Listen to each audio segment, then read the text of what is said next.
The views, takes and opinions expressed on this show are of the host's own and do not represent the views, takes and opinions of the Main Event Mark, PWPH Wrestling Network and its affiliates. Material and sources mentioned in this episode is for general and commentary purposes only. This episode might include strong language and may not be suitable for children. Listener discretion is advised. Stay safe and stay wrestle everyone. Welcome to the Main Event Mark. Hi, hello. Welcome again to yet another episode of the Main Event Mark podcast. Again, my name is Angelo. Thank you again for listening always on our episodes this week. And moving forward on the show, I gave you guys a live update last episode natin, but this is kinda longer. Pero mas maganda siguro mag-explain na ako sa susunod na PWPH podcast once we are able to do a comeback soon. Ayun, pasensya na hold din yung episodes nun. Kasi ito nga nararamdaman ko. May bronchitis ako. As you might na, you know, putangin na nautal ako. As might you guys know, meron akong bronchitis. Nauutal na ako. I don't know why. Pero yun nga. I have bronchitis. Ang sabi ng doktor ko, it might lead to pneumonia if hindi ko siya na-resolve. No? Luckily, naagapan naman ang observation ko kasi why hindi ako gumagaling is init-lamig. Iba kasi yung klima ngayon. May araw na umiinit, may araw na umuulan. Tapos, para pa akong mukhang wala sa protina. Then, life goes on as usual. Tapos, ito na nga, reality goes back as well on me. So, yun. I'm really sad that I wasn't able to do the things that I usually do on this show, like yung live episodes. Di ko siya magawa because of that. Ayoko naman magbukan lantang gulay while doing my live streams. I would rather do a TikTok video talking about AEW, shitting about AEW, rather than magpa-plastic on camera. No. Mas okay na sa akin yan. Mas okay na magmukhang genuine on a audio setting ng show na to kaysa maging plastic ako sa harap nyo. No? Totoong tao din naman ako. Ay, hindi naman ako robot para maayos agad. Yun nga. I am still recovering. I am not on my perfect shape pa din. I'm still trying to recover. Yun nga yung bronchitis ko, sobrang sakit. Yun nga. Kung manonotice nyo man na umubo ko recently yun, I think 4 episodes na to. Yun, pasensya na agad. Kasi yun nga yung bronchitis ko is very, very noticeable. Ramdam ko. Parang magsasalita ako tapos putangin na umubo ako. Like what the fuck. Ngayon, iba na yung ihip ng hangin. I am better now. I think I am on my best thing or best shape, I would say. This is not my best shape, but I would say better shape kumpara recently, no? Okay, so medyo maraming nangyari this week in wrestling. Kagaya ng sabi ko last episode, we will talk about Halloween Havoc and Bound for Glory on a different episode. Pasadahan din natin si MLP on this episode of the show at saka yung mga nangyari recently with Raw, SmackDown, NXT before Halloween Havoc.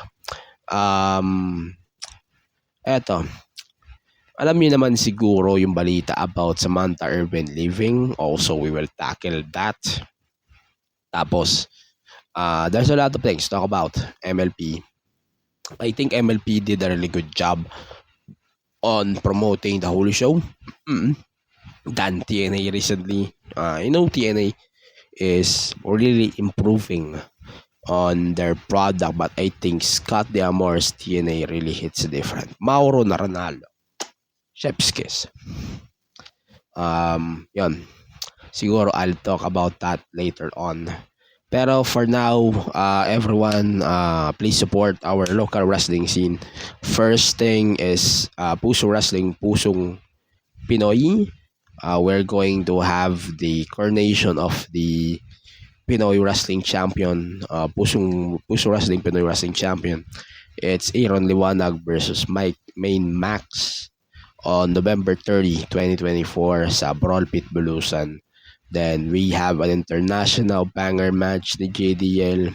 We also have the gauntlet match for the women, the battle for 20 pesos between Isaiah Valencia and Jomar, and many more. We are also getting Yappy on the show. Man, this show is stacked. Trust me. You can buy the tickets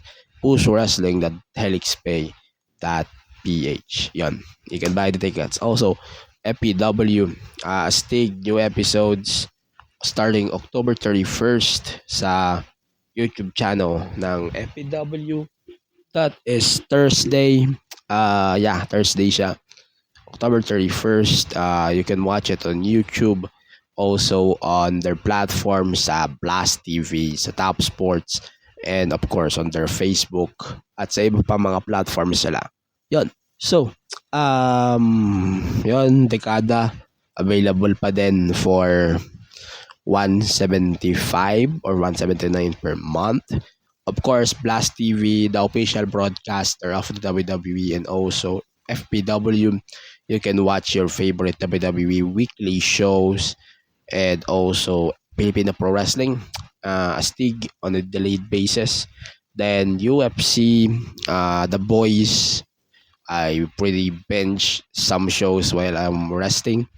Then, ayun, I think sobrang sulit ng Blast TV if you're really watching UFC, WWE, and the movie stuff. Sobrang ganda.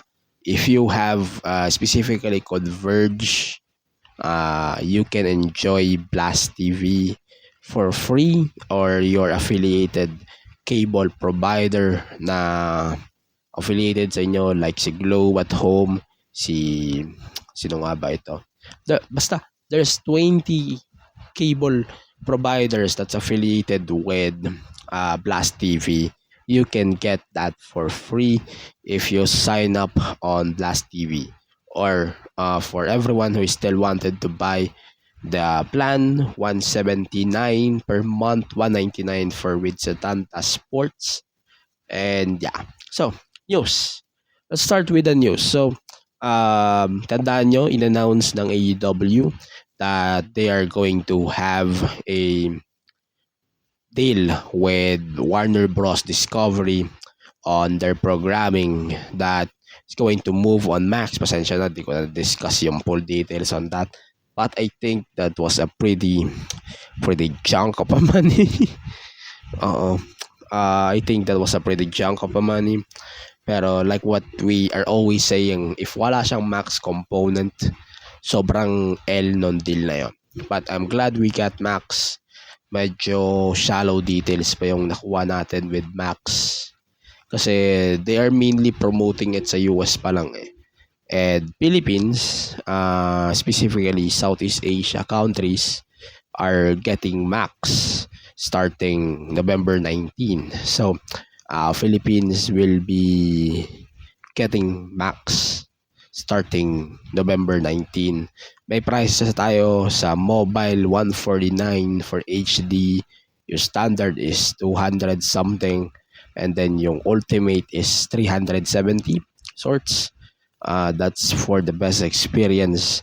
You can watch the best of Warner Bros. Discovery on Max. So, we will find out if there's any AEW programming that we should look on, or this is just basically your Max garbage that we are getting on their platform starting November 19, 2024. I'm looking forward for Max. Max is a good platform, but I don't think subscribing on it will be a wise decision for me, since I also pay Spotify, I also pay YouTube, and ayun, I am paying some of my streaming services. Plus TV lang ata hindi ko binabayaran because I have my Converge. So I'm not gonna pay for Blast TV. Pero Converge really saves my day there. Okay. So, um, let's talk about Raw. Raw is 2 hours. Ilang weeks na siyang 2 hours. Then, highlight na lang natin, no? So, Jey Uso was defeated by Braun Breaker thanks to the bloodline.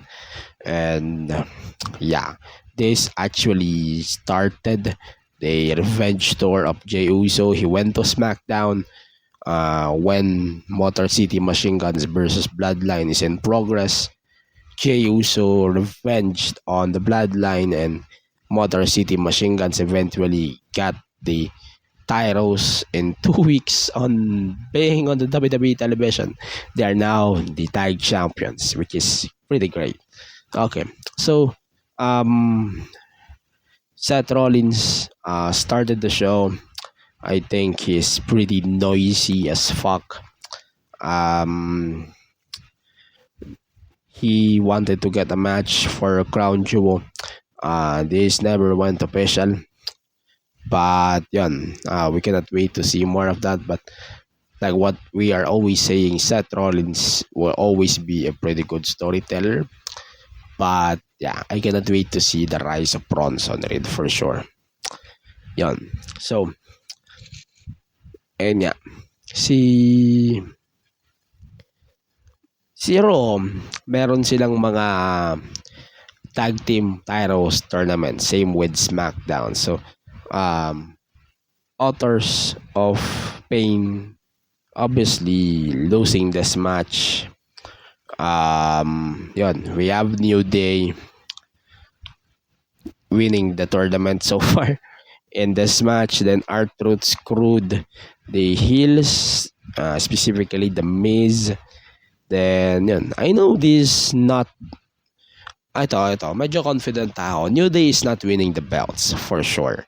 But this might be a revenge tour that might lead to Woods fully turn heel on Coffee. But that's what I am thinking for a while now.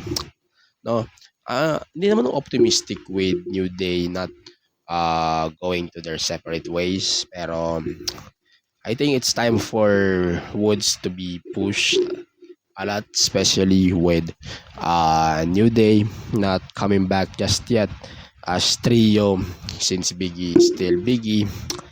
Then yeah, I hope Woods can now get his perfect moment to be the champion, singles champion, and we cannot wait to see more of Woods sooner than later. Ayan. So, Wyatt Six attacked the whole Final Testament. Then Uncle Howdy attacked Paul Ellering. Parang inalay siya ni Miz on the segment.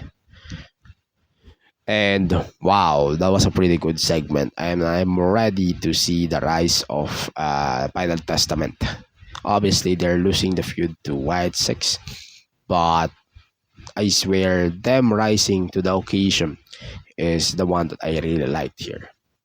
So, I'm not gonna talk about the women here na hindi naman sa ayaw ko, pero I think it's pretty repetitive that we seen Raquel, Rhea, Liv, same week, same shit. Really hate it. Okay, so I'm glad that we are getting Lash Legend and the tag partner Jakara Jackson on Raw more often than SmackDown. Parang sa totoo nga, parang call up na nga ito eh. Parang call up na nga ito kung tutusin. Pero yeah, I cannot wait to see 4 of them getting promoted sooner than later. Pero yun. LWO versus American Made. another tag title tournament. Obviously, Mysterio and Lee getting the wins here for sure. Pero, yeah, I think they're still losing to the New Day. Andun na ako sa part na yan. That they're losing to the New Day.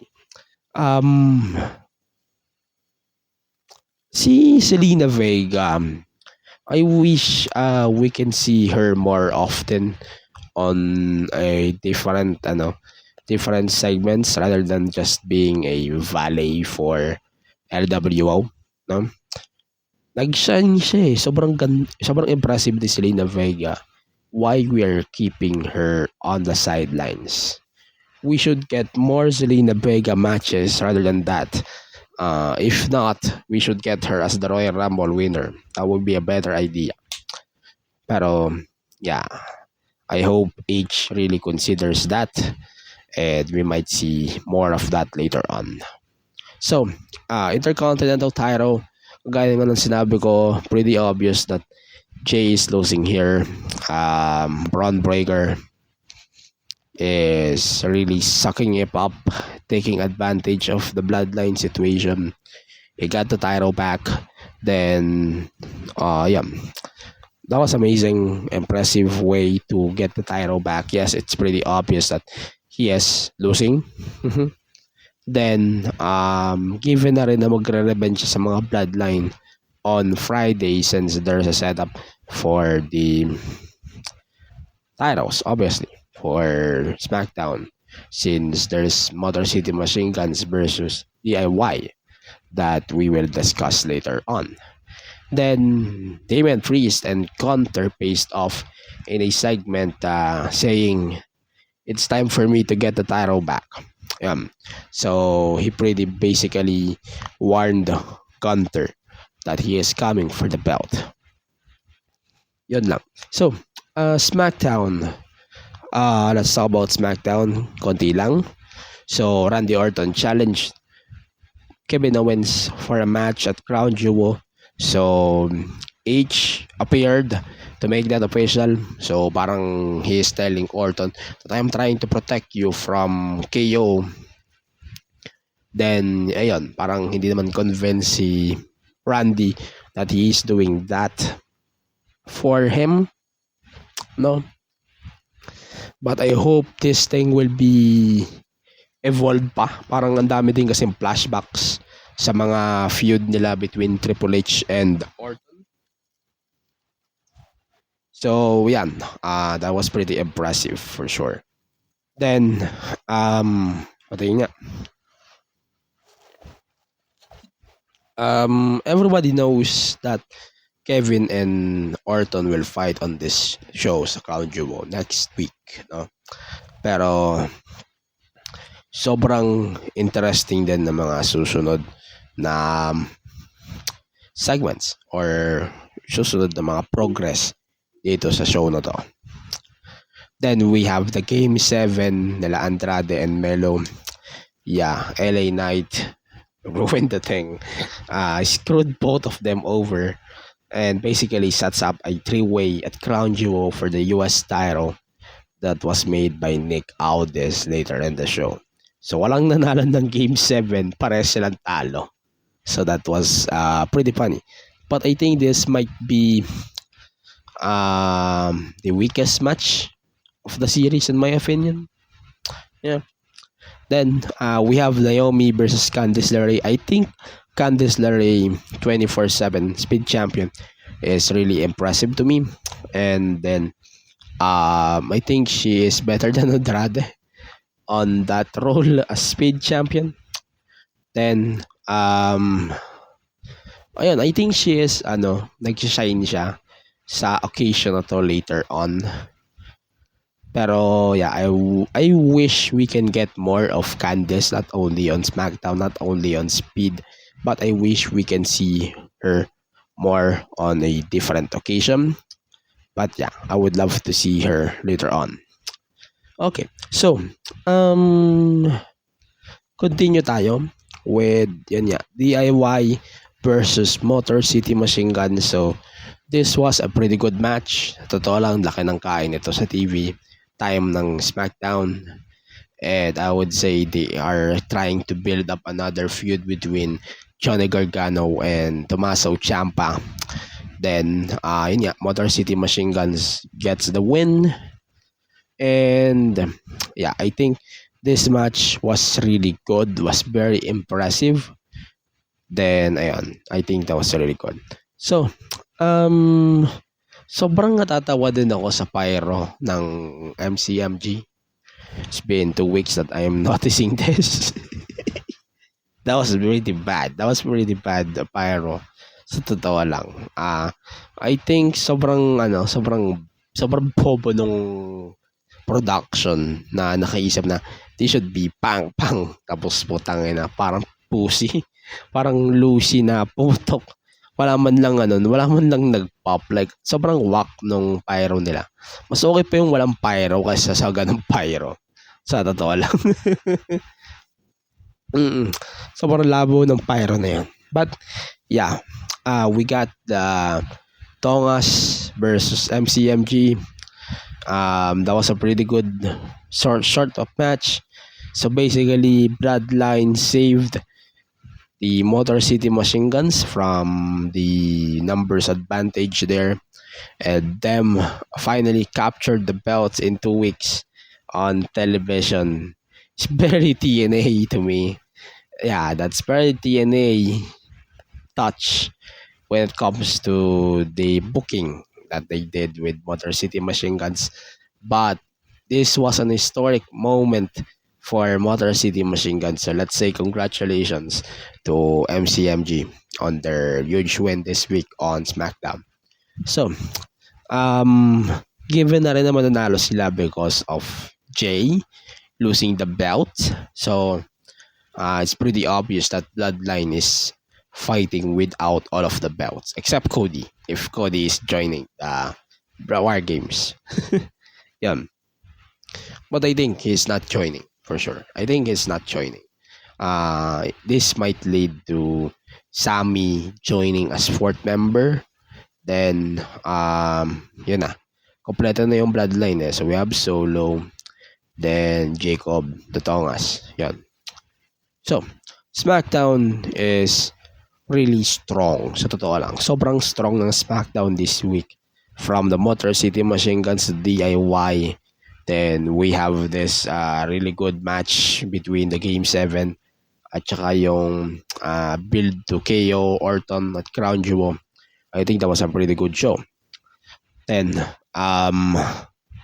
yun, as someone na sobrang gustong-gusto ko yung Motor City Machine Guns, I think they really deserve it. I followed them on their runs at TNA, lalo sa WWE now, and they competed on AEW, but I think this really hits different if they went there earlier. No? Yan ang talaga. Pero I know they're building up the Bloodline story, so medyo given na din that MCMG might get the titles sooner as this development for War Games happens. No, ayun. So, yun lang naman. I think that's for SmackDown. Let's talk about NXT. NXT, let's pasadahan lang natin. I love the Jada Parker versus Tatum Paxley match.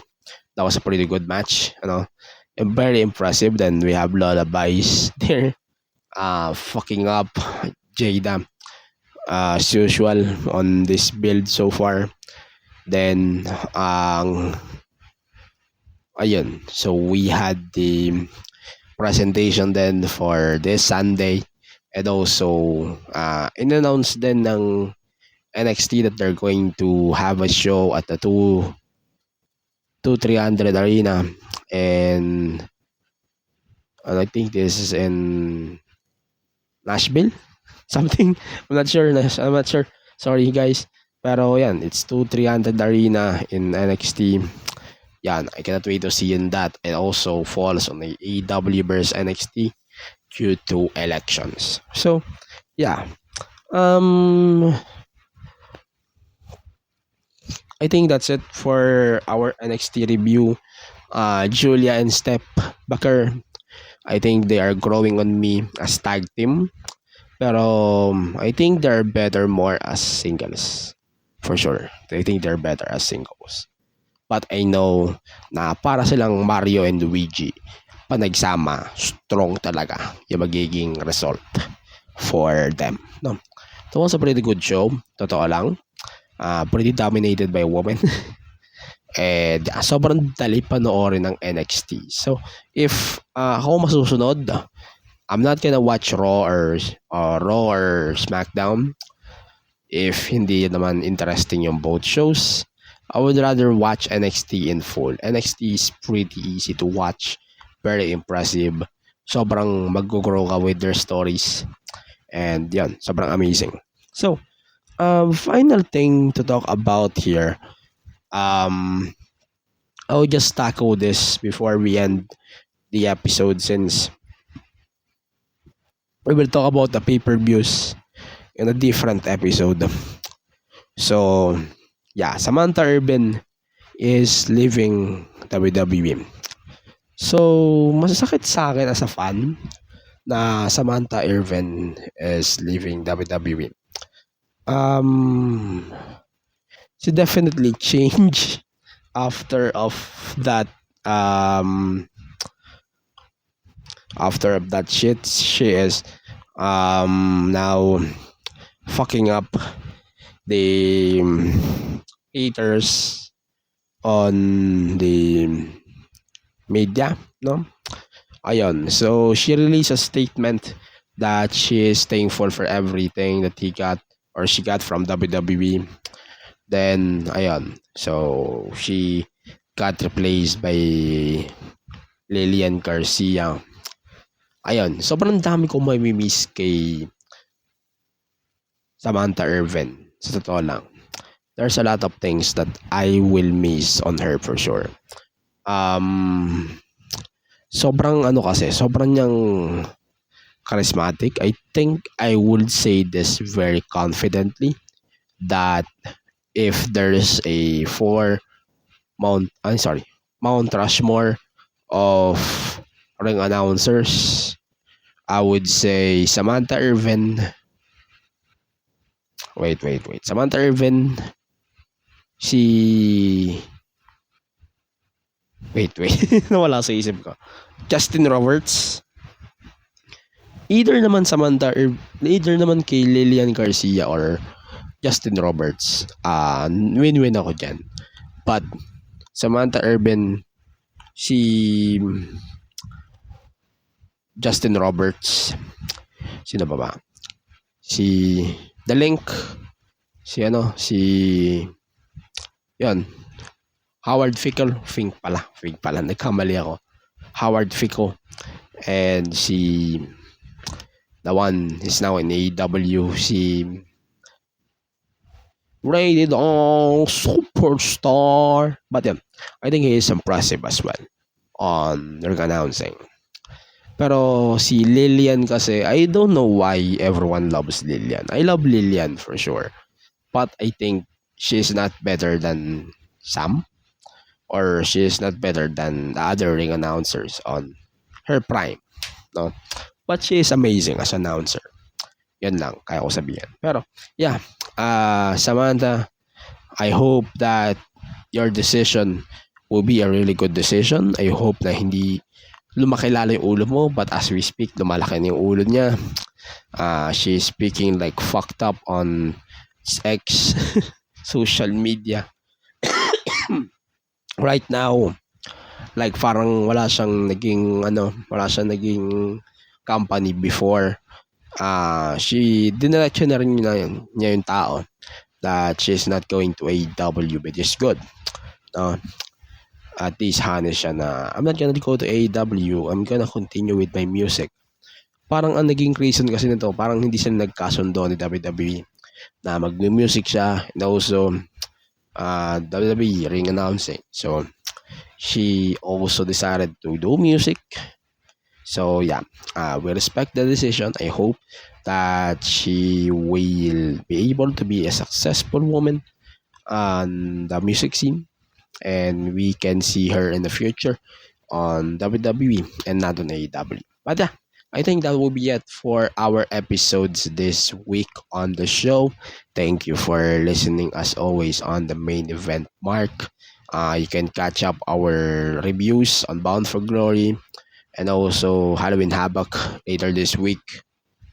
Also, we are having the predictions for our next premium live event, Crown Jewel, na mangyayari na this Sunday midnight, 1 a.m. And then mag-adjust na tayo ng mga orasan ulit niyan kasi malapit na ang and then DST. So, you can follow and support the show on all of the social media platforms at Main Event Mark PW. You can support the show on Patreon, patreon.com/Main Event Mark PW. Also, you can follow and support PWPH, Facebook, facebook.com/groups/Pro Wrestling PH Club. X is on PWPH Select, Instagram at P Wrestling PH Club, on X, PWPH Select, patreon.com/PWPH Select. And then follow me and all also on my social media platforms at AJ Panera. So, I think in behalf of everyone here on PWN, thank you again for joining us here on the show. My name is Angelo Panera. I hope we can see you guys on the next episode of the show. Bye for now and hope you have a great day.